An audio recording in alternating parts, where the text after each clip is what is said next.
진보 진영 스피커로 꼽히는 유시민 작가가요. 김문수 후보 배우자 설란영 씨에게 이 한 발언을 두고 지금 후폭풍이 거세게 이어지고 있죠. 유 작가는요, 논란이 커지자 어제 유튜브 방송을 통해서 해명을 하긴 했습니다만 일단 먼저 들어보겠습니다. 우선 표현이 좀 거칠었던 거? 그건 제가 잘못한 것 같아요. 근데 뭐 제정신이 아니다 이런 표현은 더 점잖고 또 정확한 표현을 썼더라면 그런 비난을 그렇게 많이 받지는 않지 않았을까. 제가 무슨 계급주의 무슨 여성 비하, 노동 비하 그렇게 말을 하지 않았어요. 그런 취지로 말한 것도 아니고 제가 그렇게 생각한다는 게 아니고 설란영 씨가 그렇게 생각하기 때문에 저렇게 말하고 행동하는 것일 거라고 나는 이해하고 있다. 그 영상 한번 보시라고 2분밖에 안 돼요. 그거 보는 게 그렇게 어려운가요? 내재적 접근법. 네, 일단 먼저 김성열 대변인께 여쭤볼게요. 설득력이 있으십니까? 저 해명 어떻게 보세요? 저렇게 내재적 접근법이라고 말씀하실 거면 이준석 후보한테는 왜 뭐라고 그러는 겁니까? 이재명 후보 아들에게 내재적 접근법으로 말씀할 수도 있는 건데 네. 저 말이 안 되는 이야기고요. 네. 그리고 저 내용을 보시면은 참 저는 유시민 전 장관이 정말 많이 망가지셨다라고 표현할 수밖에 없을 것 같아요. 저런 분이 아니셨거든요. 근데 네. 어떻게 설란영 여사에 대해서 감히 영부인 이런 위치에 올라갈 사람이 아니다 이런 이야기를 하신지 모르겠어요.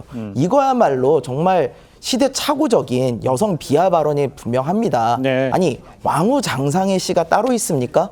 뭐 어떤 사람들 고졸 나오면은 대통령 되면 안 되는 겁니까?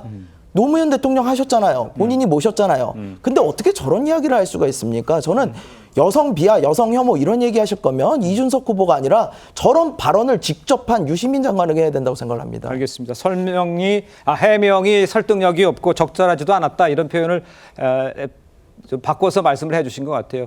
그런데 이제 유 작가 해명 중에 방금 언급을 했습니다만 이 내재적 접근법 이 표현도 참 눈에 띄는데 이 노동자 설 씨가 이 대학생 출신 노동운동가 이 김 후보와 결혼해서 고향됐다는 이 발언 내가 그렇게 생각했다는 게 아니라 설 씨가 그렇게 느꼈을 것으로 이해했다. 이런 아주 복잡한 이야기인데 이거는 어떻게 우리 이해를 하세요?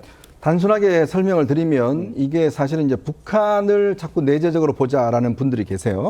즉 우리 입장에서 대한민국의 자유민주주의 입장에서 북한을 보지 말고 네. 자, 북한이 어떻게 형성됐고 그 형성되는 과정에서 김정일, 김일성 이 입장에서 북한 한번 이해해보자. 라 해서 사실은 북한의 3대 독재를 사실상 옹호하고 했던 그런 학자들이 있습니다. 이게 옛날에 송두율 교수라든지 그다음에 독일에서 이제 이런 이야기 나왔었는데요. 즉 서독이 당시에 독일을 내재적으로 접근해보자. 즉 동독의 내부적으로 뭔가 문제를 보자 했는데 나중에 이 주장한 분이 동독 간첩이었다는 게 드러났습니다. 자, 그러니까 이제 지금 이 주로 진보 좌파 계열의 분들이 내재적 접근 이야기를 많이 하는데 제가 우리 앵커 입장에서 들어가서 한번 보자는 거예요. 자, 아니 설란영 씨 입장을 보자는 건데 그분이 설란영 씨 지금 어떻게 입장을 봅니까? 아니 지금 유시민은 유시민이고 설란영은 설란영인데 어떻게 그 사람 입장에 세상을 다 봐요? 그러니까 결국은 자기 입장에서 보니까 근데 학력도 안 되는 사람이 남편이 지금 고학력의 사람 결혼해서 국회의원 부인되고 장관 부인되고 이러니까 지금 붕붕 떴다라고 이야기하는 거 아니겠습니까? 그러면 목포상고를 나온 김대중 대통령은요. 그다음 부산상고를 나온 노무현 대통령은 그럼 본인은 서울대를 나와서 그 노무현 대통령이 밑에서 장관을 했습니까? 자, 이런 것들이 결국은 보면 저 다 봤습니다. 다 보면 안다고 그러는데 다 봤어요. 근데 보니까 정말 철저한 차별주의적 입장에 서 있는 거예요. 나는 고학력이고 나는 서울대를 나와서 고학력에 나의 부인도 서울대를 나와서 고학력인데 보니까 당신은 고졸 있는데 남편 덕에 지금 떠 있다. 이 입장을 이야기하는 거 아니겠습니까? 그래 놔놓고 해명을 저런 식으로 한다고요? 여전히 생각이 바뀌지 않은 겁니다. 지금 말씀해 주신 게 이제 해명 자체도 이게 해명을 하기보다는 또 다른 비하가 아니냐 이렇게 말씀을 하시는 것 같은데 우리 호 대변인께서는 어떻게 평가하세요? 그러니까 북한의 실상이 다 드러난 다음에 이제 주사파 이 사람들이 한 게 이제 내재적 접근법이라는 진짜 교묘한 이제 말장난을 한 거거든요. 내재적 접근법으로 보면 북한의 우리 동포들이 지금 수천만 명이 저렇게 인권 탄압을 당하고 심지어는 고난의 행군 때 수백만 명이 굶어 죽고 그래도 아무 잘못이 아니에요. 그건 그냥 북한 김일성 정권이 잘못한 게 아닌 것이에요. 근데 저런 그 운동권의 그 전근대적인 세계관 그것을 지금도 그대로 갖고 있다는 게 문제인 겁니다. 저는 이것이 말 실수라고 보지 않고요. 그냥 본인의 세계관을 그냥 이렇게 드러내 보이는 거예요. 근데 이게 저 사람 혼자의 그런 세계관이면 뭐 할 수 없는데 그냥 괜찮은데 이게 지금 우리나라 이른바 그 가짜 진보들의 공통적인 세계관입니다. 여기서 뭐가 나오느냐? 비뚤어진 경제관. 아하. 그러니까 거기서 정상적인 시장 원리를 존중하지 않고 예. 무슨 호텔 경제학이다, 지역 화폐는 이게 노벨 평화상감이다, 이런 그 역행하는 것들, 이런 게 저런 세계관에서 나온 거거든요. 그 다음에 보십시오, 그 타이완 침공, 그 미국 타임즈 기자가 물어보니까 그거는 외계인 침공할 때 되면 내가 답하겠다, 이런 것들. 예. 그러니까 그냥 친북 친중의 이유를 알 수가 없어요. 시진핑 주석이 2022년에 타이완 통일 절대 포기하지 않는다, 무력 사용 배제하지 않는다 말했으니까 전 세계가 지금 우려하고 대비하는 건데 왜 저렇게 딴 세상에 사는 것일까? 저게 바로 그런 옛날 운동권 사고에 아직도 갇혀 있기 때문에 예. 그런 진영 속에서 저런 얘기들이 나온 겁니다. 알겠습니다. 그런 이야기들이 나오고 그 해명도 적절치 않았다는 말씀을 지금 하시는 거죠. 그 세계 속에서 계속 갇혀 있다. 나온 거죠. 알겠습니다. 반박할 수 있는 기회를 드릴 텐데요. 일단 국민의힘에서는 유시민 작가의 해명 전혀 진정성 없고 설득력도 없다면서 사과를 빙자한 2차 공격이란 비판이 쏟아졌습니다. 함께 들어보겠습니다.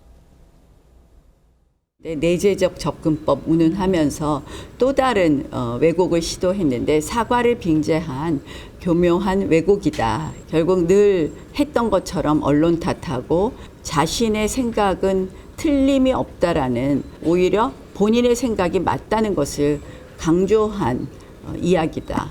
사과로 인정할 수 없다. 궤변이죠. 그건. 아마 전국에서 포크레인을 들고 상경하실 것 같습니다. 진짜 묻어버리실 것 같아요. 그런 언어들은 정말 땅에 묻어야 됩니다. 제가 호남 출신인데다가 고등학교에 졸업한 데다가 내 세상에 갈 수 있는 자리가 어디 있고 갈 수 없는 자리가 어디 있습니까? 일단 민주당에서는 윤여준 이 상임총괄 선대위원장이 선대위 구성원들에게는 언행 자제령을 내렸고요. 이 강훈식 종합상황실장은 진보 스피커가 발언에 신중을 기해야 한다 이렇게 했는데 유 작가의 논란에 대해서 직접적인 해명이나 이 구체적 평가 아직 민주당에서는 나오지 않고 있는 것 같아 보이는데 서재현 우리 위원께서는 글쎄 아직 뭐 본인 생각은 어떤지 또 민주당에서는 어떻게 지금 평가를 하고 있는지 좀 설명해 주세요. 네, 그러니까 지금 남은 기간은 실실이죠. 이제 실력과 실수, 네. 실력은 업이고 실수는 줄이는 게 필요하긴 한데 유시민 작가는 사실 민주당 당원은 아니긴 하거든요. 아, 그렇긴 하죠. 그렇죠. 그래서 예. 뭐 어떤 직접적인 뭐 직책이라든지 뭐 박탈하거나 뭐 제명할 수는 없는 것이고요. 또 저도 내재적 접근이 북한 옹호하는 단어는 제가 오늘 처음 들어서 좀 당황스럽긴 한데 그러니까 내재적 접근이라고 한 것 자체는 이제 유시민 작가가 질문을 받은 겁니다. 네네. 김어준 씨로부터. 그러니까 설난영 여사께서 이제 그 본인은 조금 이렇게 우아하고 한데 노조위원장 출신 안 같죠. 그러니까 여성 비하한 거예요, 본인이. 그리고 나서 또 상대 이제 후보의 배우자를 공격합니다. 북한 관련해서. 네네. 그러니까 이런 부분이 배우자 후보로서의 좀 잘못되지 않았나는 그 차원에서 어떤 김문수 후보하고 이런 인연을 하기 때문에 본인이 그런 실수를 한 것 같다. 그런 취지를 했고 제정신이 아니다라는 말씀은 분명히 잘못된 것이고 더 하나 잘못된 것은 설난영 여사가 그 배우자잖아요, 배우자. 그렇습니까? 근데 본인이 향후에 5년 뒤 혹은 10년 뒤에 대통령 후보로 될 수도 있는 것이거든요. 그러니까 본인 자체에서 유시민 작가가 한 부분은 그 어떤 여성 비하라든지 그리고 특히 이제 고졸 출신이기 때문에 그냥 학력을 비하한 것은 아니다. 그 단어 자체에 대해서 잘못한 부분은 있지만 그 원 취지를 좀 한 번 더 좀 봐달라는 의미에서 내재적 접근으로 설명한 것이지 이것을 또 북한까지 또 가는 건 좀 너무 나간 것 같습니다. 그러니까 원래 취지는 그게 아니었다 그런 말씀을 하시는 그렇죠. 거예요? 그러니까 뭡니까 그 원래 취지는 그러면? 그냥 말씀드렸잖아요. 예. 그러니까 설난영 여사의 발언 자체가 본인은 노조위원장인데 보면 굉장히 우아하시기도 하고 실질적으로 소탈하세요. 그 여러 가지 저도 댓글 보면 미담이 많으세요. 네, 예. 그러니까 그런 건데 이제 본인이 노조위원장으로 하면 본인이 왜 상대가 질문하기 전에 제가 노조위원장 출신 안 같죠? 이쁘기도 하고 이렇게 우아하지 않습니까? 그런 자체가 비하라는 것이죠. 노조운동 자체. 그러니까 예. 그런 의미에서 설난영 여사가 좀 붕 떠 있는 것이 아닌가 그렇게 이제 문제 제기를 한 것이죠. 알겠습니다. 네. 일단 그러면 그 김성열 대변인께 이렇게 여쭤볼게요. 지금 뭐 아까 좀 당적이 아니기 때문에 좀 거리를 두는 모습도 있습니다만 이 영향이 어떻게 뭐 진보 중도를 좀 공략하거나 이럴 때는 어떤 식으로 영향을 미칠 거라고 보세요? 글쎄요, 저는 일단 유시민 작가에 대해서 지나가는 분들한테 한번 여쭤봤으면 좋겠습니다. 네. 유시민 작가를 국민의힘 사람이라고 생각하냐, 민주당 사람이라고 생각하냐, 그건 뭐 다 아실 거예요. 뭐 굳이 당적이 있다 없다가 중요하지 않습니다. 네. 그래서 그 부분에 대해서는 유시민 작가에 대해서는 사실은 민주당이 좀 책임을 져야 되는 부분이 저는 있다고 생각을 하고요. 네네. 앞서서 우리 호 대변인께서 말씀 주실 때 이게 공통된 저들의 의식이다. 유시민 작가 혼자의 생각이 아닐 거다. 이런 말씀 주셨는데 저는 거기에 격하게 동의합니다. 아. 왜냐하면 이거는 굉장히 뿌리 깊은 그 위선적 계급 의식이 있는 거예요. 예. 예전에 조국 전 장관 우리 다 보지 않았습니까? 그때 뭐라 그럽니까? 당신들 아들 딸들 가재 붕어 개구리 살아도 된다 하지만 결국 자기 아들 딸은 어떻게 했습니까? 입시 부정으로 해가지고 좋은 학교 보내가지고 결국 감옥까지 가시지 않으셨습니까? 이런 게 다 계급 의식이라는 거죠. 지금 유시민 장관이 한 저 얘기는요 매우 심각한 계급 의식이에요. 아니 누구 뭐 학력이 높으면은 대통령 할 수 있고 학력 낮으면 그런데 꿈도 꾸지 말아야 되는 겁니까? 언제부터 우리나라가 이렇게 됐습니까? 그냥 이거는 이들뿐만이 아니에요. 우리 저기 교육감들 있지 않습니까? 우리나라에서 대표적인 게 사실 이런 계층 사다리를 이동시킬 때 하는 것이 교육이었는데요. 그 교육의 사다리를 걷어차는 것 중에 하나가 저는 외고, 특목고 이런 것들에 대한 공격이라고 생각을 했습니다. 근데 그거 얘기했던 그 교육감들 다 민주 진보 진영 교육감들 어떻게 했습니까? 네네. 막상 자기 자식들은 특목고 다 보내지 않았습니까? 그러니까 저는 이런 뿌리 깊은 진보의 위선 의식에 대해서 굉장히 좀 국민들이 안 좋게 보실 거다라고 생각합니다. 알겠습니다. 이제 대선이 이제 3일 앞으로 다가온 상황이지 않습니까? 근데 가장 큰 관심, 유시민 작가의 발언 논란이 대선 표심에는 어떤 변수가 될지 이 부분도 하나일 겁니다. 김문수 후보는 유세 현장에서 아내가 자랑스럽다 이런 문구가 적힌 티셔츠를 입고 나오는 등 연일 유시민 작가 설화를 겨냥하는 모습입니다. 직접 영상으로 만나보겠습니다. 이거 뭐라고 써놨습니까?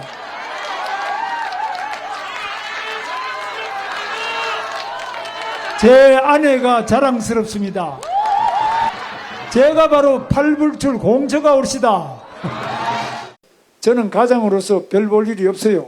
제 아내한테는 특히 저 부족하고 제 딸한테도 제가 뭐 장난감 하나 사준 적도 없어요. 저는 정말 아버지로서 남편으로서 정말 사랑하는 저 아내 온갖 욕을 먹고 상처를 받고 저와 가는 그 길이 늘 가시밭길이고 힘든 길 44년 동안 저를 지켜주고 함께 해준 제 아내가 저는 자랑스럽습니다, 여러분. 김문수! 일단 그 서재현 위원 같은 경우는 그 말하는 거에 진의를 좀 다시 한번 살펴봐야 돼야 된다라고 얘기는 했지만 일단 그 진보 후보도 좀 비판을 했었고 전체적으로 발언에 대해서는 비판의 목소리가 높은데 이게 과연 어떤 영향을 선거에 미칠지 이건 좀 관심인 것 같아요. 제가 유시민 작가 진위를 어떻게 하겠습니까? 아니 2분짜리 발언해놓고 진위 봐달라고 그러면 그게 뭐 제가 마음속에 내재적 접근 한번 해볼까요? 저는 내재적 접근 못합니다. 예. 본인은 할지 모르겠지만 그러니까 그 말로 다 표현되는 겁니다. 자기 이야기로. 예. 본인은 아무리 뭐 이 뜻을 이해하려고 하지만 그럴 시간 없습니다. 예. 자, 그런데 문제는 이런 식으로 어떤 본인들의 어떤 본심을 드러내면 저는 뭐 물론 이 유시민 작가가 이제 민주당 당원은 아닙니다만은 네. 사실상 민주당의 지금 정신적인 어떤 뭐 상당히 영향을 미치는 분 아니겠습니까? 김어준 씨, 뭐 유시민 씨. 자, 그러면 그런 분들의 이 이야기에 대해서 이재명 후보가 저는 한마디 좀 논평을 해야 될 것 같아요. 그러니까 무시한다고 되는 문제가 아니라 자, 본인이 이거 동의하지 못한다. 왜? 이재명 후보야말로 본인이 정말 소년공에서 비롯해서 시작을 해서 검정고시 보고 예. 정말 성공한 분 아니겠습니까? 그러니까요. 가분개로 안 살았습니다. 이분은 자기의 성공을 위해서 정말 악착같이 살아서 지금 대통령까지 온 분 아니겠어요? 네. 그러니까 그런 생각과 지금 정반대의 삶을 살아오신 분이잖아요. 그렇다면 이런 부분에 대해서 본인이 정말 따끔하게 유시민 작가에게 말씀을 하셔야 될 텐데 이 시간까지 아무 말씀이 없으시네요. 알겠습니다.